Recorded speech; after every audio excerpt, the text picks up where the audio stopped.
Before all that, soldiers who've come back from battle zones suffering from combat post-traumatic stress disorder are raising money for special camps that will help treat them. It's the first of the camps held near Falmouth has been paid for with local donations and comes at a time when the armed forces are reviewing mental health care services. Louise Walter reports. It's a demon inside you, that's what it feels like, and it just comes when there's a trigger. Your mind just turns horrible. Former soldier Jamie Watson should be enjoying life with his young family, but since he left the armed forces, they've all been fighting his combat post-traumatic stress disorder. When Jamie has an episode, you have to watch what you say and just, to try and keep the children away. Jamie served for 5 years, 18 months of which was spent in Iraq. The Ministry of Defence's own statistics show the incidence of PTSD is higher in those who've been deployed to there or Afghanistan than those who have not.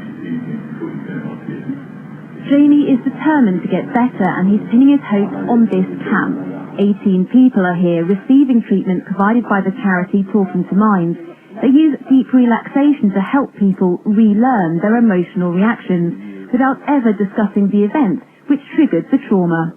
The work they do is supported by one of the country's most well-known war veterans.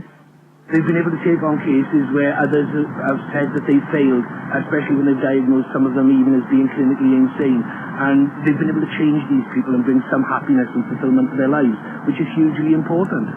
It's the client making the changes on the inside, so it's introspective, as opposed to teasing out the answers, if you like, teasing out the detail of the trauma, which is extrospective. After his final session, Jamie is ready to move on.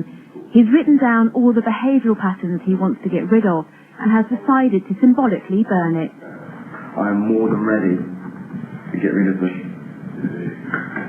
I haven't actually thought about the future for years.